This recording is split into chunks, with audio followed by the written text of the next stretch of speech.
876. Hello, is that LEN, CRICKMAR? Speaking. Hello, it's Paul Seaton. Hello, Paul. Hello. You told me I got back from the dentist. Oh dear. Are you alright? Oh no, quite comfortable. Okay, jolly good. Can you spare a few minutes at the moment? Sure. Because I don't know if you remember my dad, but he was in the same bunch you were in for a certain amount of time. Because I was put onto you by a fellow called Birley, who's I believe him for that section, I think. Yeah, I mean he's raising sheep somewhere. He's up in. I'm trying to think how I found you actually, because there's a couple of books about the beachhead commandos, yeah? And via the author of one of them, I found you, and he's up near Lossiemouth. I only saw one sort of book, and that was mostly about Bromley, Roy Bromley. Right, yeah, he's not too well at World War II. Yeah, he won it by himself, I think. Absolutely. But he is, he's still alive, right? But he's having chemotherapy. Oh, blimey. I found about 7 from NAN, you know. But according to Hugh, you turned up later than he did. He turned up just before ANZIO, I think. Yeah, I was with D Commando in North Africa. Oh, but so was Hugh, wasn't he? I thought. I was there. Oh no. I'm with you. I've just straightened out a little knot in my brain. Yeah. The NAN Commando, the other one in Italy, wasn't it? That's right. Yeah, because there were some guys. There was about 4 of them who went from N to D, and about 4 of you guys who went from D to N to replace them. I was mostly pissed most of the time. I mean, nobody knew who was doing what. Okay. I spent most of the time with the Desert Air Force. Oh. We was flying up and down, looking at beaches and getting pissed and all down. Well, you were up in airplanes? Yeah. And when only as an observer sort of thing to. But you were in the Navy, Len. You were in the Navy, presumably, weren't you? So. Well, I started off at the beginning of the war, Merchant Navy apprentice, then I transferred over to patrol service, and I did a couple of years in anti-submarine and minesweeping, that off of JIP for a couple of years. Yes. Then I got commissioned and went on to the Commandos. Did you do the Acne business? What? You know the training up in Acne, the Commando. We were in Ardentinny. Yeah. That was the base where we sort of inducted. Yeah. And there was various training exercises out there. But this is sort of with landing craft and getting, sort of unifying with the military landing people and whatever. Used to army boots and God knows what. Yeah, and then they send you up to, some of them went up, my dad did, up to, and Bromley did, up to Acne. Well, I went from the Ardentinny and went on leave, came back and then joined the troopship from there. Yeah. Not far from Loch Long, where we were. Yeah. And back out again. So D, I mean, what did, because obviously I know a little bit about N, NAN, but I don't know what D got up to. What did you... As I say, I joined in North Africa and we were running about making all sorts of weird things, like barbed wire and diving on it, and people walk over you. That's Bangalore torpedo and all that crap. I read that some other fellow said the same thing. A fellow called Jack Gaster, who was he was a light. He was a waterman lighterman, so was myself. Yeah, he's still alive. He went into the river police.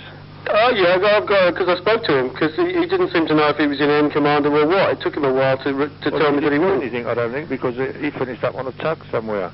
Well, he did the learnings in Normandy according to the books, but sometimes I wonder, because he always seems to remember too much, like... No, he what's his name? He didn't do any commandos. Didn't he? No. That's because me and my sister, because I've been sort of looking into this, and it almost seemed like... Do you remember a fellow called Peter Lightfoot? There was a bloke, he remembers you. Was he from NAN? Yeah, he was in N1. Where's he living now? Me, I'm in a place called Crowborough, which is just down the road from Tunbridge Wells. Yeah, but where's Lightfoot then? Lightfoot is in Bournemouth, Southbourne.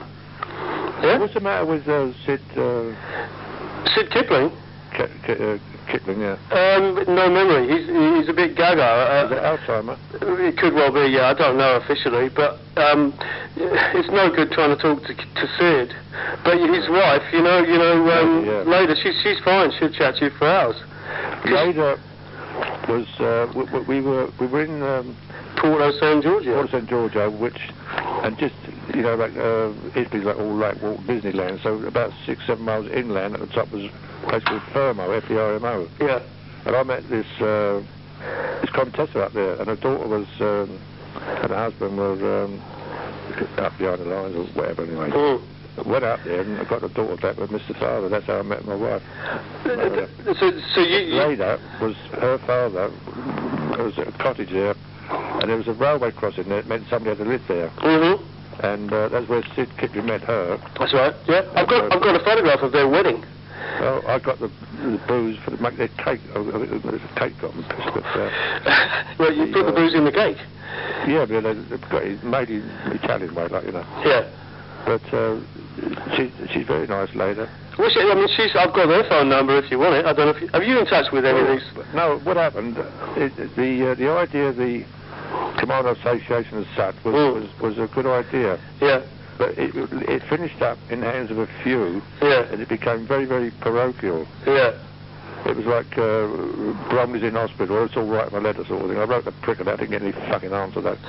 But I don't hold it against him. And I went down and he said, made a fuss and that sort of thing. Yeah. And he got his brother-in-law over, but then they opened it up to other people apart from commandos. I mean, do you know Ken Barry? That name rings a bell, yeah. Because he was the secretary of the Commandos Association or something, so he's the guy who originally, I didn't know, I knew my dad was in the Navy, and then I knew he was some kind of commando, but in the Navy, and that's all I knew until about, I don't know, 3-4 months ago. There's a bloke from Uxbridge somewhere, I think, who helped start this association. Fagence, George Fagence. Yeah. Jungle George. Jungle George, and... yes. I don't think he was very popular with Birley and KIPLING. There were two different factions. Yeah. Yeah, it always gets like that, doesn't it? When you get these committees going, and then it could have been a good thing, you see, because they went for a memorial stone up there, or whatever it was, and they could have done something much better than that, I thought. Yeah. But at the time, I was working, trying to get a boat for the disabled on the Thames. Yeah. And with the backing of an organisation like that would have been easy. But what's happened now? You may have seen on the website. I am even at 83, I'm still a Thames activist because it pisses me off. What's happened, the Watermen's company, been going hundreds of years, has had about 300 wannabe freemen of the company moved in, but all dentists, doctors, lawyers, and they've just taken the whole, and all that entails the property and God knows what. Yeah. And to get them passes out, you need a judicial review. Yeah. And the standards have gone down on the navigation side of it, and we've been banging away at this European boat licence, etc. Well, you see, without that website of yours, I would never have found you, Len, because all I knew was I knew the name Len CRICKMAR, and I knew something to do with Thames waterman, whatever, and I just typed it into a search engine, and your website came up. Yeah, after the war, I came back to the river and love it sort of thing, but it's gone. It's just a wasteland now because of it's run by the Port London Authority, and they're a non-elected Commando. No river experience whatsoever. Terrific high salaries. And even this week, there were a few boats there are houseboats about at Hammersmith. They put the rent up 600%. They don't. But there's a lot of apathy about. I mean, that thing I uncovered. There's 242 access points there. Did you see them? No, I did, because I mean, to be honest, that my interest was more in the commandos. If you look at that, I've put the 242 access points between Teddington and Southend. Yeah. And there's about 3 pages of A4 there, given the legal rights of this thing. The only person who can close this sets of stairs is the Secretary of State. But nobody gives in. Nobody gives a toss. I mean, are you kind of able-bodied yourself at this time? Yeah, I drive a car and I can still get it up. So where okay, that's the nice thing. I mean, you're in London, aren't you? So 0207 is your number, so you're in London somewhere. Whereabouts are you? Can I ask you? I'm at Beckton, near the airport. Beckton. I lived in. Do you know Hackney? Do you know Hackney at all? Hackney's not far away. Yeah, because I remember I used to see buses that said East Beckton on the front when I lived in Hackney. So that's it's Beckton. It's all been rebuilt, sort of thing. That's all going to be Olympic. The docks. Yeah, that's a pain in the arse. Olympics. We're going to pay for that. Yeah. Well, I'm not. That's why I moved out. But listen, I'm going to drag you back to the commandos here. Did you join up with NAN before ANZIO or after? Before what? Before ANZIO, the landing in ANZIO. I went over from North Africa night to take a Z boat, a Z lighter. Yeah, okay. With the Z lighter with Indian crews and that. We crept along the coast from Benghazi up and then finally got over to Sicily. Then I went up to Naples. Yeah. And I was told to go and look at the ships feeling that was bombarding the shore and reporting back on that while the others were at ANZIO. So you were, I mean, when did you sort of officially, when did you become a sort of official signed up, paid up member of Commando then? In Naples. In Naples. This was after the rest of the guys out of ANZIO. Because they were going backwards and forwards, weren't they? From ANZIO to Naples, like, you know, two units, two of them would be in Naples and one of them would be in ANZIO, I'm told, by... what happened, there's a place at Naples called NISIDA. Yes, a little island, yeah. Dot. It was joined, you could actually drive, I mean, otherwise it looked like a little island. But yeah. You driving up and up and up. Yeah. And it used to be an Italian aviation school. Yeah. And then we were in there, and they used to use the place for firing squads. Because Birley writes something about that in one of the books. About, you know, it was very quiet and peaceful. All you could hear was the Americans shooting people down in the basement. Something like that. Kind of bollocks. There's no Americans here. Down the basement. Well, you see. What it was, they had AMGOT, the American government, come in yes. several mornings yes. a week, and they go straight to our bar then, get half pissed because they were going to do a firing squad. Yeah. And like one particular bloke, he was a Brit soldier, and they drug him anyway and sit him in a chair. Well, what did they shoot him for then? What was he made as a taxi driver. Oh, I see. Oh, and another one, there was some 16, 17-year-old kid Italian. They'd been caught where they shouldn't be doing bombing or something. Yeah, yeah. Horrible. Yeah, not very nice. So but I mean, then Commando, I know, did you ever meet that guy, you know, Russell, the CEO, the original CEO, got his leg blown off in, you never met him? Then all of them came back, according to Birley, to Naples and then headed off across country to the east coast. That's right, yeah. So were you on that? There was obviously a big cavalcade of, you know, sort of... over there and then worked up the coast. And I don't have a map in front of me, but everybody remembers Porto San Giorgio for some reason, obviously, because... We kept out there. For how long, Len? How long were you there for? A couple of months, I think. That long? Because some people say 2 weeks, and some people say, you know, 2 months, and some people say it's a long time ago, obviously. We went for Ancona at the fall. Sure. And we had a small boat there, we were supposed to go in with it, just an ordinary boat.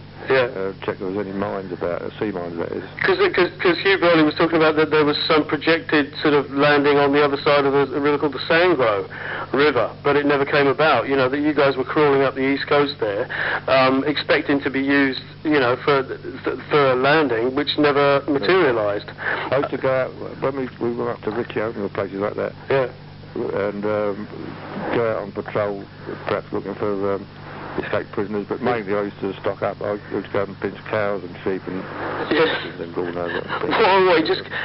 What do you do with a cow when you pinched it? You tie it on the back of the lorry? Tried it on there with a hammer, and nothing happened. And ended up shooting it, and then dragged it up the side of the building. And then he got a gutty. It caused it fell. I put a knife and it fell out all over us. Did you know what you? That was for a liver and fucking chips breakfast that morning. Yeah, but nobody there was a trained butcher, presumably. So you playing it by ear, really? By ear, yeah. Yeah, because there's a story from Peter Lightfoot about back in Cabrit, but I suppose you would have been there. About Nicky Cabrit, but you weren't with N in Cabrit. Because there are two books. I was with D in Cabrit. Yeah, sure. I mean, there's a little story about them nicking a racing car and also pushing, you know, Mark Clark, the American general, pushing his staff car into a canal to hide it because somebody had nicked it to use, you know, as transport to get to the, you know, the nearest town and back. Yeah. And the speedboat off the OSS wherever they were. And then see, spare parts were very hard to come by. And I went into the Canadian Army Officers Club with her for a drink, and they got arms sentry on the gate. And he always carried a rotor arm with him because that's how they used to disable them, as it were. Yeah. The spare rotor arm went in, jumped in it, drove out, and painted it during the night. Yeah. And it was a Navy Commando vehicle next morning. Do you remember a fellow called Jack Sibley? Sibling? Yeah, Sibley, I think it was Sibley. Because he was a bit, he's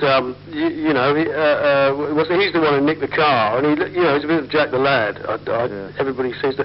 But you moved up the East Coast. Did you get up as far as they were in Ravenna? Was about the last place they were in, I think. Ravenna, yeah. And then Birley came back. I was CO in charge of Ravenna. His father's commando. There was a pipeline going up or something he was supposed to. Do you remember anything about Popsky's private army? Yeah.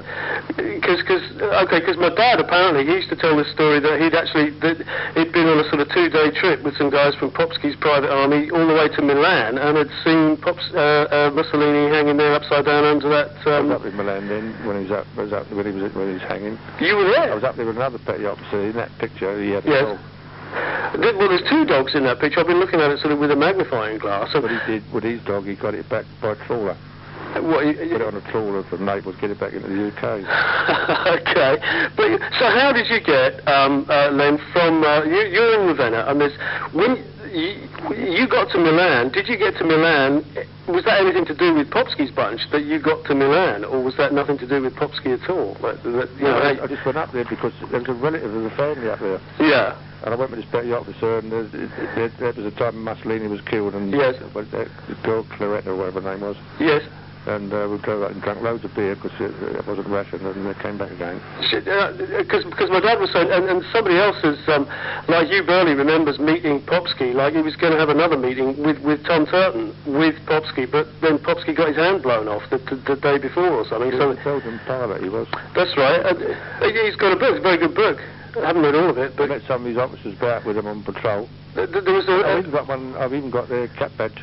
Have you? There's a Popsky private army cap badge. Oh, well. If you look in the Army Book of Medals, it shows you there. Yeah, yeah.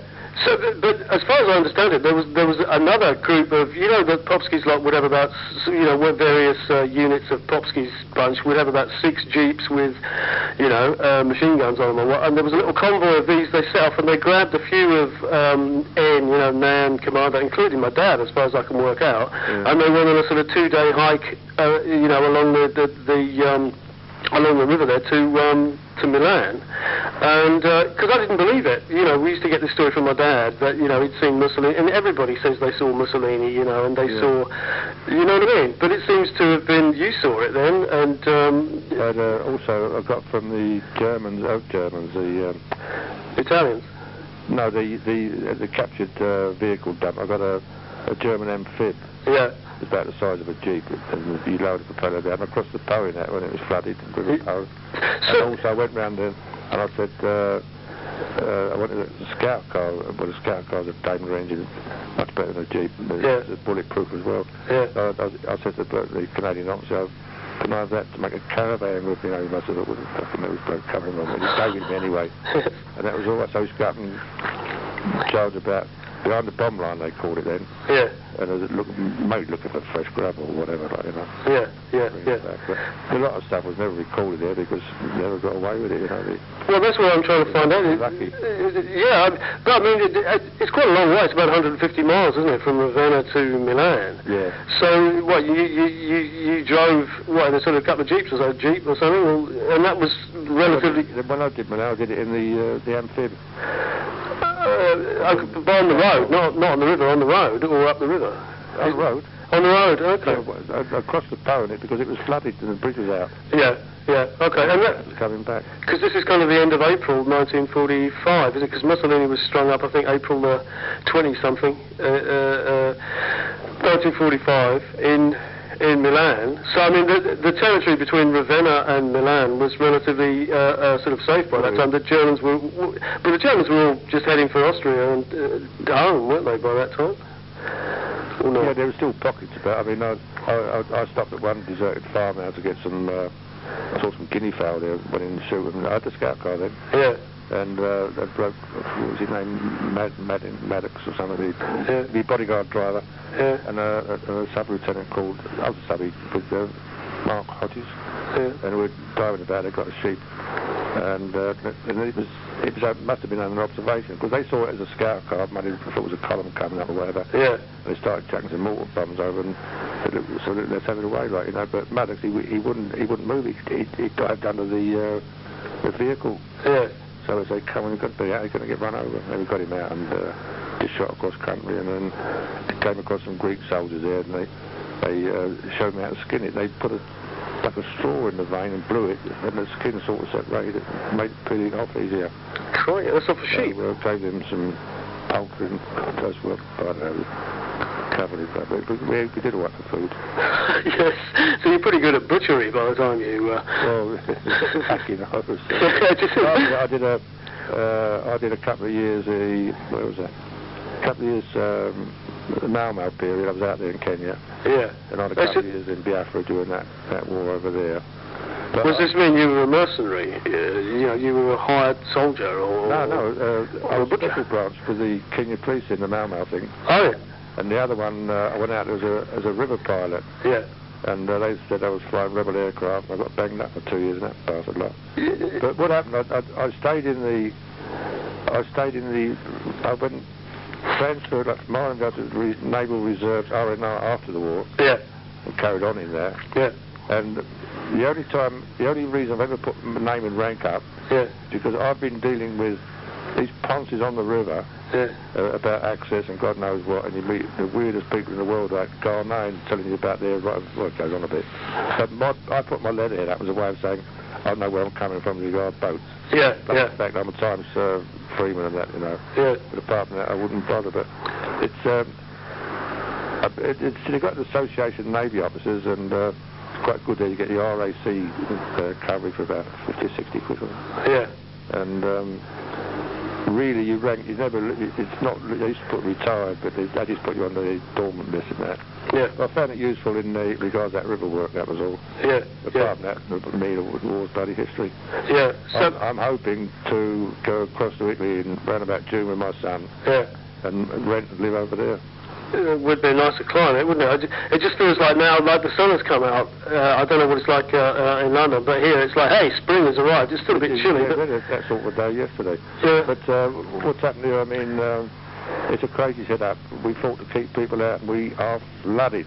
Yes, in London. In London. Well, that's why we left, to be honest. I've got two young kids. We were living just sort of a place called Palmer's Green, just south of Enfield. Yeah. Me and my wife, and it became like a sort of province of sort of Serbia, and what's that other damn place? Well, where I live, I describe it to anybody as the Republic of Newham. I go into a Newham bus pass, that's like a council thing, and all over the place there's notices about we are totally against racism in any shape or form. Yeah. And then to fill in this bus pass, yes, about 10 pages. And it asks you what your ethnic group is. All the languages. Anyway, on the penultimate page, he put down nationality. Yeah. And I could not find English anywhere. No. So I wrote on it. I said this is discriminatory and racism, and yeah, I'm English, I want to know why. Yeah. Never got an answer. Well, but the two people behind the desk, two of them there, one was a young 20-year-old, I suppose, Asian girl, and the other bloke was obviously from Africa, about the same age. Yeah, yeah. And they were telling me, no, you're not English, you are British. Ah. And I said, fuck you, you're British, and I'm English, so I'm living in England, I'm talking for England. Yeah. And when Nelson ran that fucking signal up the mast about England expedient, he'd say, fuck all about you, Wallace. And so I get pissed off when this comes to it. So I hear about, I mean, the thing where we came from, I don't really care where anybody's coming from, as long as but some of those guys from the Serbia and places were bloody dangerous. They were knifing each other. There was gunfights in the car park of the local pub. You know what I mean? Yeah. It was not the sort of place you'd want to bring kids up. You'd be surprised at the number of very expensive cars with LT number plates on in the Newham area. There's hundreds of them. All top of the range cars. So they can't be coming across here just to big roads or whatever. Oh no! I mean, the prostitution and everything. No, I mean it was like the Turks. The Greeks were okay. There was a lot of Greek people up in Enfield, Palmer's Green. The Greeks were okay. They just got on with their own lives, you know, and they were sort of kind of family-orientated people. But then the Turks started turf wars with the Greeks, and they'd be burning out the shops, you know, and sort of petrol. Poured through the letterbox of the hairdressers because they wanted the Greeks out to take over there, and it was just a bit like a war zone, and that's why we left, you know, to leafy Sussex. But what I like about Italy now is, I tried after the war to stay on there, but there was no way you were allowed to do a job that an Italian could do. Yeah. And my father was a lawyer, yeah. and he was acting for some people who were salvaging ammunition, yeah. and hung about with them for a while, but finally had to come back, and I'm sorry now, because I'd like to have stayed there. Yeah, so because Hugh Birley told me that you married an Italian girl, but then you got divorced from her or something like that. Is that what happened, or are you still with her? Yeah, because the life difference was so big, like, you know. Yeah. But even so, I was in Kenya when she left and divorced, and that was it. Yeah. But when I was taken in prison by the Biafrans and locked up with no charge whatsoever, she moved heaven and hell to go to the Pope and the International Red Cross to get me out. Yeah. And my son at the time, he was at university at Hull. Yeah. And he came out on a motorcycle with his mate on their break or whatever it was. Yeah. And they sort of skirt the edge of the Sahara, as they do these days, and got into Nigeria and ran out of money. But the other boy got a fever. They both got a fever, but the other boy died. And it was very upsetting, because his dad was a railway worker, but the boy was a brilliant student. Yeah. You know, big prospects. Yeah. Yeah. And the same son came on, he started teaching out there. Yeah. In the black girls' school, like whatever he was doing. Because he came at university, he finished up top in science and psychology or something. Yeah. And then keep himself and came back. Yeah, yeah. I must say Africa doesn't appeal to me very much. It was, I prefer somewhere like Venice or somewhere. So a bit more civilization would appeals to me more. Len, you know, I sent you a couple of photographs. Yeah. Right? You know, there's one that's got Tom Turton sitting there with 6 petty officers. I'll send you an email. I've just changed over to Bulldog, whatever it is, broadband. Does that mean that is your email address still the same? I kept the address the same. Yeah. I find it different now. I've got this laptop. Yeah. I used to find a place, Create Mail. This doesn't have it. So my grandson said, no, you highlight this, go back in there, whatever. Yeah. But Tom Turton finished up after the war with an off license somewhere in Lewisham or whatever. No, he sold out the cellar. Well, it was a pub in Tunbridge Wells. Yeah, because I'm just down the road from Tunbridge Wells. I was sitting in his pub the other day. It's called the Duke of York. And it's taken off license after that. Well, he could. I mean, I've been trying to find out, because I don't know exactly. He died. Is he off license? It was in an off license. Yeah, you sure about that? Yeah, it was a black something or other. Oh, not the black. He had a pub called the Black Bull in Whetstone, up in North London, up to the Barnet direction, before the war. And then after the war, so far as I understand it, he had this pub, the Duke of York, in Tunbridge Wells, and that's where I thought Lady Kipling said he got very overweight. You know, he ate a lot, and she said he fell down the stairs or something and fell the stairs. When was that, Len? You know, what kind of year? I heard about it. I was living over that Blackheath area before I went to... No, that would have been about 65, 66, something. So that would be 20 years after the end of the war, or something like that. Yeah, because I've got... going back to that photograph, there are 6 POs in there and Tom Turton. Now 5 of the petty officers, I know who they are, but there's one I don't. You don't recognise. I think I said, you know, I don't know the name of this guy. He's at the right in the front row. That's the one with the dog I was in Milan with. Is he? I'm trying to remember his name. Basically, there's Turton in the middle. My dad's one side, and the guy I'm on about is the other side. Is that the one you mean? Yeah. He's the one with the dog in the... Finished up Milan, he put it on the trawler. Okay. I think he's dead. Okay, well, I mean, a lot of them are. I'm amazed I've found as many of you guys as I have. Good clean living. Yeah, good healthy exercise. Yeah. Real neat. You know, what were you? Were you N1, N2, N3? What were you, Len? N3, I think. You were with N3 in the same night as Hugh Birley. Hugh Birley was N3. That's right, and Bromley. Well, no, Bromley was N1.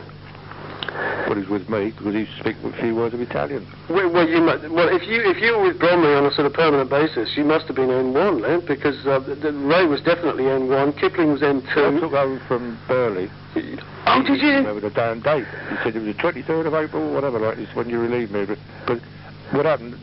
I was on this river thing, and there were some pictures come up in the Times, and he reads the Times. Yeah. He saw a picture of me on the stairs about this, whatever. Yeah. And that was how he contacted me. Because he said he'd seen you, But you know. I relieved him at his group, whatever you call it. Up in Ravenna or somewhere, was it? No. Early 45. Was it Ravenna or Vecchione? Probably Ravenna. Yeah. So you took over where he left off. And how did you get back? I mean, you have all this Mussolini business, which is sort of April 1945, and then according to Peter Lightfoot, everybody got in a bunch of trucks and came back down through Rome, and then down to Naples, and then sailed back from Naples. Does that ring a bell with you? South from Naples, yeah, and because Sid Kipling said to me afterwards, he said, I was hoping you'd get a Jeep and we'd drive back, you know, obviously load it up on the way, but didn't think about it. So there was a big sort of drive all the way from Ravenna or somewhere through Rome, down to Naples, and from there you got the boat back? We got the boat back, but I got a separate boat from them. I came back later. Yeah. They put me as King's Harbour Master Leghorn. Okay. And I was up there for a while, and I came home from there. Okay, so you didn't go... to stay out of it, obviously I couldn't. Yeah. Okay. So well, you know the big photograph, there's a photograph with all of N. You were in there somewhere, and presumably... I think so. You're not there. Bromley isn't in it, because he was round the back with his girlfriend, he tells me. Me too. I was screwing my brains out. Actually, in a nice way, I got the best prize of all. I married an Italian virgin, and when I used to pop away over night time, yes. If there's any changes in the war sort of thing, let me know soon as to whatever. In the morning. Yeah. Okay. So, but I mean, do you recognise many of the people? Cause Hugh Birley recognises most of the. There's about 9 officers there. He recognises about 7 of them. Well, I don't think you'll find me in that picture. Okay. But do you recognise? He was very good on cars and that. You know, he's a very good mechanic. And I always remember because then I remember when I spoke to him. He got a forefinger that's stiff. He won't buckle or bend or anything at all. Yeah. And he used to work around screws and bolts and God knows what to fix anything. Yeah. Because my dad had my dad had 2 fingers missing entirely. He got them chopped off in the breach of a gun on the HMS Kent in the China Seas about 1939. Yeah. So he's regular already, was your dad? He was a refuser, and then a Ganges, and then in the South China Seas, and then on a thing called the Pretoria Castle around the Mediterranean convoys, and then in the Navy Commandos, and then he was, after the war, he was out in Australia a bit still with the Navy, and then in the Fleet Air Arm, and then he left the Navy about 1962. But he certainly never made any money at it. I think how was he when he died? He was very young. I mean, what happened was about 1964, 5, 6, they got separated. My mum and dad got separated because he had a tendency to, he gambled a bit too much. He was always expecting to get, because his older brother was pretty wealthy, and I think he was always trying to catch up with his older brother, and it didn't work, and my mum eventually booted him out, you know, and he lived about another 10 years after that, getting in more and more trouble, basically, with gambling and drink. It's a bit of a tragic sort of tale, you know what I mean? I don't... This is a strange life for all of us, really, because you can imagine that a regular petty officer, and all of a sudden he's surrounded by a bunch of RNVR weekenders, as you might term it, sort of thing, and... I can understand that bit, you know. Yeah. I mean, I don't know. Well, I mean, I feel very sorry for him because he was only about 55 when he died, and not very nice sort of circumstances. And I'd love to talk to him about it. And so, you know, the closest I can get is to talk to you guys. About your dad, and I was wondering. I was telling my brother. I don't know whether to tell you or not. Yeah, go on, tell me. I don't care. Because we were out something about one of the villages, or quite a big village.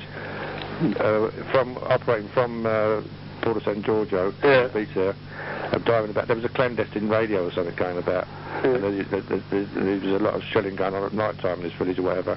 And we were up there rooting around, and we got loaded up with game with guinea fowl and sheep and God knows what. And then the shelling was getting worse for the night time sort of thing. Anyway, the CO Tom Turton come up, reeking of fucking booze and after show, because you know, a cloud of dust, Porter was stopped. Well, there's a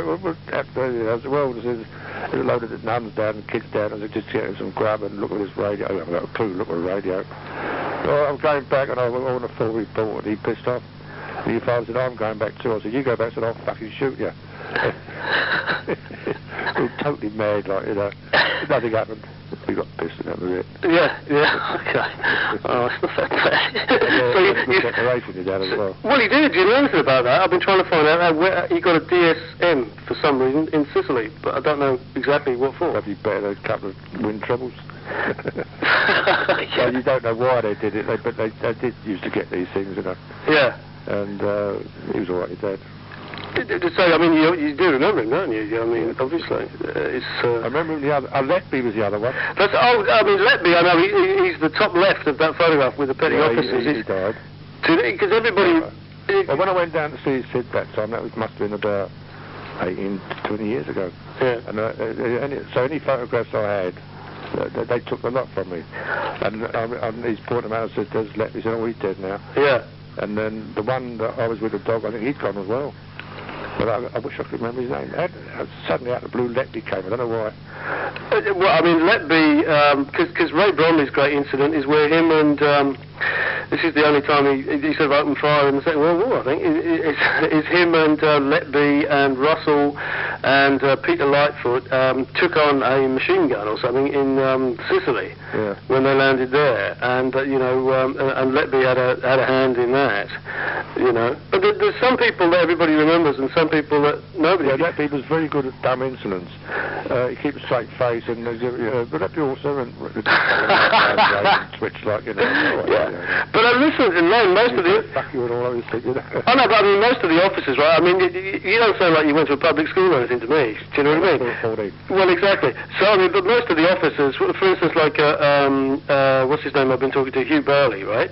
Now, he's a very nicely spoken chap, you know, hello, very nice to talk to you, which is very different than talking to the blokes, right? Who you know, I think that most of them did leave school about 14, yeah? So, but were you, I mean, how many officers came from sort of your side of the tracks? No. Were you one of the few, yeah? Probably the only one. Were you See, my background has all been seamanship. Yeah. And I mean, after the war, I was back in the Gulf. I was tug master, rowboat captain, and running about with boats. That was my forte, as it were. Sure, but it's a different culture, like in the officers' mess or whatever you have. You know, you're knocking around with the Tom Turtons. I don't know, what was Tom Turton? Was he reasonably well-heeled background? You know, was he a posh lad or? He was. How can I put it? When I was put it this way, when I was in Kenya with the special branch of that, it was mostly run by the Palestinian police at that time. They were the blokes over there. Sorry, this is in Kenya, and it was run by the Palestinian... I'll give you an example. For example, when one of the inspectors would be retiring, they would make sure that he was posted back to his village or his area where he came from. Yeah. So in the last year or two of his while he's on pay, he's got a chance to earn a few bob, if you know what I mean, before his retirement. If I said I knew what you meant, I'd probably be lying. Would you explain that a bit to me? Well, they're corrupt. They would take funds and God knows what. Oh, yeah. Okay. So he's back in his own village and he's an inspector. Yeah. And then he's facing retirement in a year or two. So he's getting his boots under the table. Oh, God, yeah.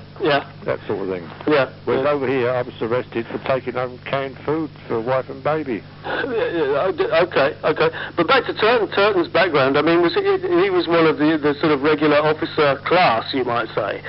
Yeah? He sounded like it. He was RNVR. Same as all of us there. But he would talk about when he hired an airplane and they flew over London with champagne and fuck knows what. And then he had a disc or some record his son made. His son spoke very posh. He was about 14. Is his son still alive? I wouldn't know. Because I've been looking for Turtons in Tunbridge Wells. That was where I last heard of him. Alive. You might try through the off license premises or what that. But last time he fell down the stairs in an off license. Yeah. And immediately I thought, he was pissed. I hope so, because at least he died with a smile, like, you know. Yeah, well, it's better than, I mean, like Ray Bromley is in a terrible state these days. It's like, because he's having chemotherapy, so it's 2 weeks out of 3, he can hardly talk. Do you know what I mean? Did he marry a younger woman? She sounds quite well-heeled. Anne is her name, isn't it? Anne Bromley. I've got all these people's phone numbers. Do you remember a guy called Patrick O'Donnell? He was in N3. Irish bloke. Pat O'Donnell? I don't know. I'd have to see pictures now. I mean, there's some really nice chaps there. Yeah. Do you have Ron Isle from the Channel Islands? These are all N3, I'm there from Luxembourg. Did you get him, Bintner? INTNER. No, I know Bintner. I know the name, but I don't think I'm from Luxembourg. Yeah. Fluent French, obviously. And wherever he went, he sort of nested. He'd go and get sofas and settees and beds and build a little nest as it were. Yeah, yeah. I wondered if I could get in touch with him after the war. Like Luxembourg's only a small place, but yeah. I never tried. Didn't go about it. But there was a guy in N3 called Kia Paradise. Does that ring a bell with you? It's a very unusual name, Kia Paradise. And I asked Birley about this because I thought maybe he was West Indian or something, and it turns out he was from Devizes in Devon or Cornwall or wherever it is. And he had a broad sort of West Country accent, and it's an old Devizes name. If you look on the internet, there's loads of paradises going back to about 1750. Well, he's doing that now. He's got the family back to 1500 something. Christ, you got further than I am. And but I occasionally say he's brilliant. He's got his own business and catering. He exports and imports commercial electrics. There's bulbs and lights you've never heard of with gyros in and God knows what. Yeah. And he's been doing that, but I think he works too hard. He should pack it in, because he must be 60 now. Yeah, yeah. Blimey, your son is 60. Yeah. It's odd looking at the photo because I was talking to Hugh Birley and he was telling me which one he was in that. He's the second from the left in the big picture. Yeah. You probably recognise him anyway. But I'm talking to a guy who's 84 or whatever he is, and I'm looking at a photograph of him when he was, I don't know, 22 or whatever it might be. It's kind of odd. But what I do get, it's not blowing my own trumpet, I do get, are you as old as that really sort of thing. I've been lucky. I'm quite erect, got my hair, got my teeth, walk about and whatever. Yeah. The same thing in the hospital, they say this bloke of 83 going on 60 sort of thing. So I got there for prostate. Yeah, the old Birley's got to go in. He's having tomorrow. I think he's having a hernia operation, but he reckons he'll be out in a couple of days. I think I've got that to come because I'm getting pains in the groin, and when the nurse was banging away, she said I think it might be a hernia. Yeah. But I'm going on the 28th for my annual, what do you call it, Dynarod. Oh, was that up the bum? That's the prostate thing, is it? It's through the penis. Oh, gosh. I might have enjoyed it, but it's not very pleasant. But when I was up there, the bloke was marvellous. I didn't feel a thing. Yeah. When I spoke to the surgeon about it, I said, who trained him? Yes. I did. I said, I was so pleased after all these, because we go every year, we've been going about nearly 20 years. Yeah. After all these years of the way the old Dynarod goes, and you do bite on it, literally. Yeah. I said, in full of thing, I said, I like to have his children, like to marry him, like, rabbit away. That was all right. I was pleased with that. But what's that test for, Len? I thought they stuck the thing. I've never had this done. I've chickened out. But according to Billy Connolly, the comedian, his doctor was sticking his finger up his backside, feeling around there. He said they feel around there first to see if there's a lump. Yeah. An obvious lump by the prostate. Yeah. Then mine was sort of cancerous warts in the bladder. Yeah. So I went inside for a check because I was passing blood, I didn't think about. And they did it there and then while I was there, like just burnt them, zapped them sort of thing. Yeah. But that means you have to go back every year and obviously do a test. God, I got pissed off my local hospital because over June of last year there were some abnormal things in the water, so I told my doctor, we'll get you back. Anyway, she wrote a letter off and they didn't even answer.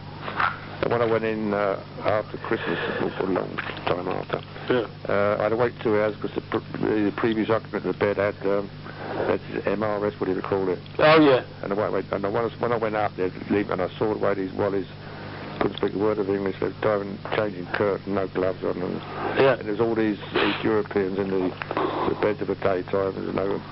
One nurse on at night, she was doing 27 beds, and she was mopping the floor. So suddenly they come in the morning and said, you're on. And I said, I'm fucking not, I'm out. Because it's in shit order. Even the Cameroon illegal immigrant in the next bed complained. But fortunately I was entitled because of the Merchant Navy and that too. The Dreadnought Hospital's Greenwich has now moved between Guy's and St Thomas's. So that's where I go now. That's opposite Parliament, isn't it? Yeah. Yeah. much different, much better. Yeah, yeah. Because I was reading everybody's going abroad for their dental treatment these days. You know, they're going to, was it Hungary or somewhere? Another one. Yeah. Hungary. Yeah. Yeah, I tell myself, it's got to be cheaper than doing it here. Listen, Hugh, one more thing about pissed off. My son had married a Korean girl. She was graphics artist. He was working. He had a business in Milan. Yeah. And she was doing the graphics at the San Carlo Opera House, and they met and got married or whatever. Oh, right. She's Korean, but American Korean. Yeah. And they separated. She's still about up there. She's built a 11-room house at Wellingborough.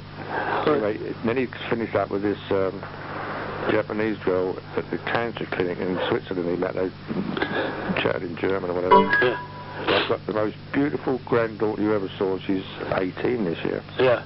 And the mother couldn't get over here because there was already a wife existing, as it were. So she took a job in Dublin in a cancer hospital there. Yeah. Chisholology is what they call it, examining specimen or whatever. It's been there about 16 or 18 years. In the meantime, the granddaughter, Yuka, she's had a private education. Yeah. And she really takes after the father, really, not like the two grandsons, but really brilliant studies, and also captain of the football team. She's captain of the football team? The girl, yeah, and then she's got a 7 in violin, a 7 in piano, and really brainy. Oh, blimey. But she's with it sort of thing. Yeah. Now, I've tried to get her a residence over here. Yeah. But because she was born out of wedlock in Switzerland, yes, she can't come. And I'm surrounded by hundreds of thousands of fucking pricks dragging their knuckles on his rent. He said, I'll come home and sort you out a place. If you don't like it, you can move on and go somewhere else. Yeah, yeah. Listen, okay, then what I'm going to do, if it's okay with you, if I sort out, because I've got various bits and pieces about NAN, Commando. If I send you, you got broadband, yeah? Broadband internet. Incidentally, my phone was off. I've only been on it about a few days. My phone was off, went blank during the night. Yeah. Because I got this insomnia up and down half a dozen times, and I either sit on the machine or smoke and have a read a book or whatever. You smoke? You still smoking? Yeah, of course, yeah. Okay, good. I keep trying to give up myself. I was blanked out for about 5 hours. Yeah. So then my car suddenly it's a Sierra gear, but it's automatic. A Sierra?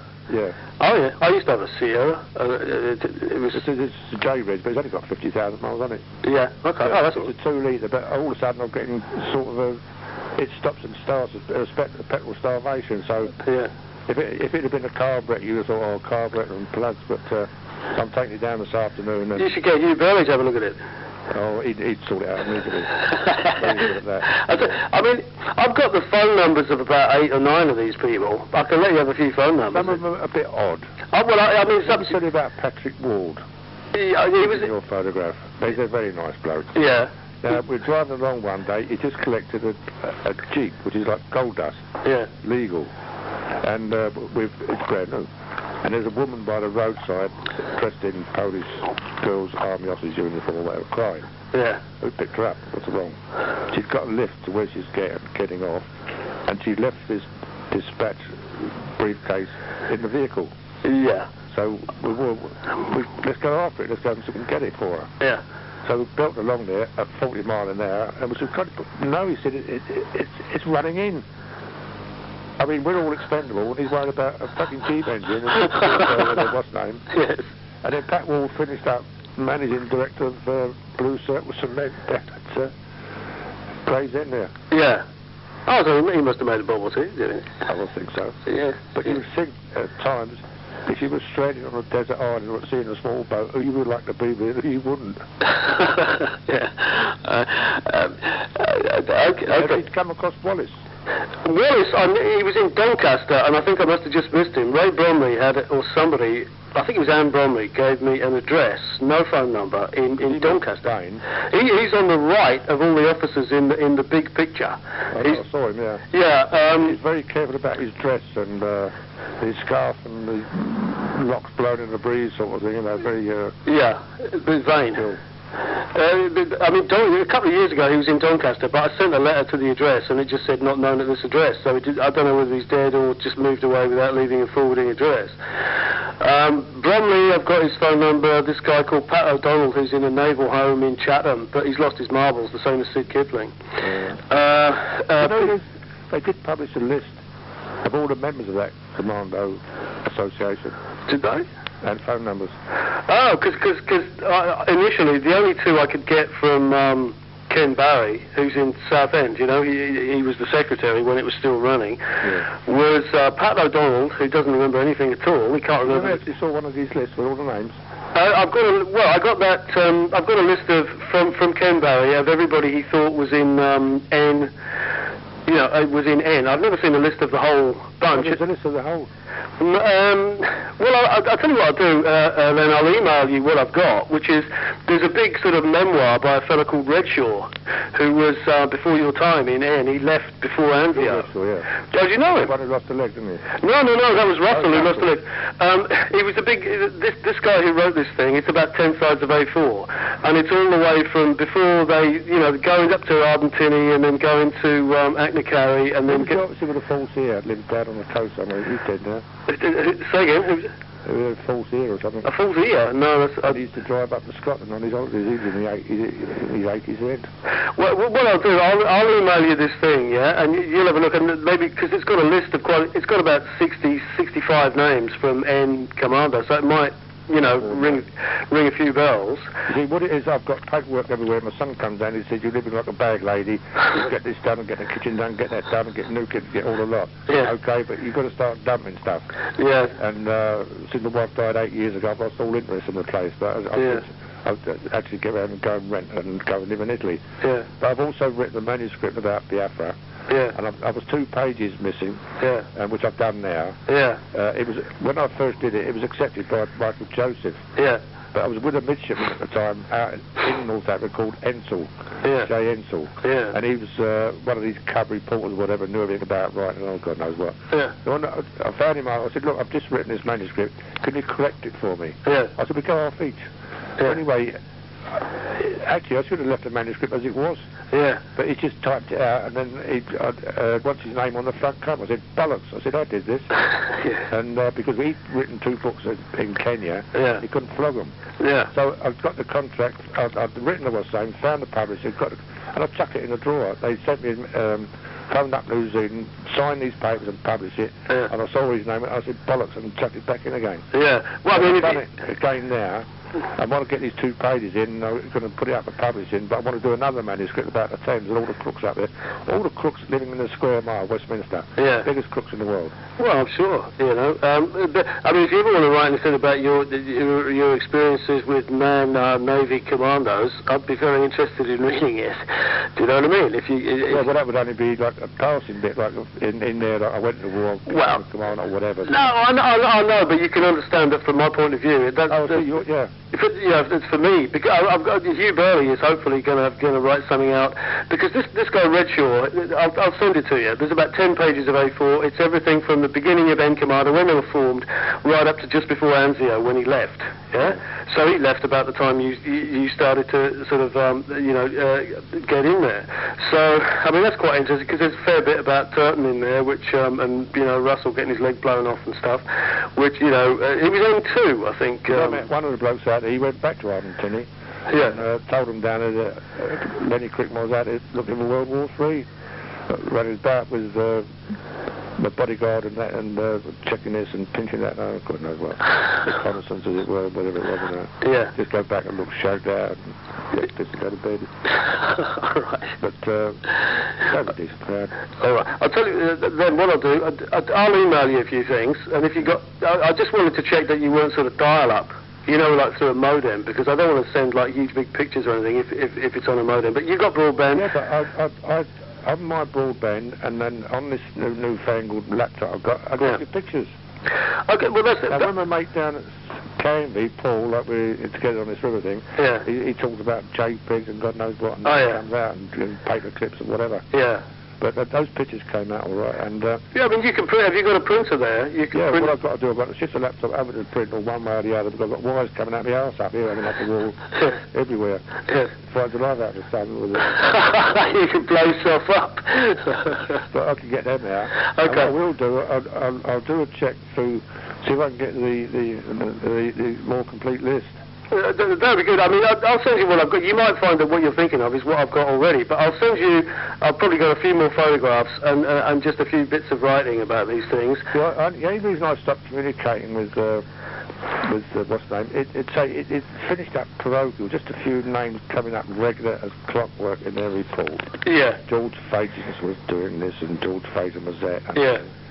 So-and-so's got the stall at the market, whatever. Yeah. But they could have got together and done something better, made it more interesting. Well, I think this is what I wonder why Ken Barry only gave me 2 names from N Commando, and since then independently I found about 6 more. Do you know what I mean? And he must have known these names, but I think he wanted me to get the story from Ray Bromley, who puts it across in a kind of heroic light. Do you know what I mean? Like, well, when I saw it, he said they've got a book here. He said, "Is this our Bible?" Yeah. And I started reading it. All I could read was Bromley. Yes, yeah, there is a lot of... Because there are 2 books. Have you heard of a fellow called David Lee? He wrote a book called Beachhead Assault with a black cover a few years ago, about 2 years ago. I'll put the details of it. I'll email you, and you can find it in the library or, you know, buy it or whatever. And there's another one that was written about 20 years ago by a fellow called Hampshire called The Beachhead Commandos. Yeah? Yeah. So there's 2 books, and there's a fair bit of Bromley in both of them. I know. Well, it would be with Bromley, wouldn't it? Yes. But I know there was one bit there that, I think it was September one year, that Hitler decreed that all commandos, wherever they were captured, yes, extreme interrogation and shot. Shot. Yeah. Yeah. And that was when I joined, and I was a prick because I was ferrying craft from London at the time. Yeah. 3 theatres, leg over, and God knows what. Yeah. Yeah. But mad as I am, there you go. We make these choices, don't we? Well, you're still alive, mate. You're still alive, mate. You're still there. Are you there? Hello? Hello? Hello? Hello? Crikey, what's going on? Something very funny has happened to this telephone line, because I can't hear you at all. Hang on. Can you hear me? Hang on, I'm going to ring back. This line has gone totally weird.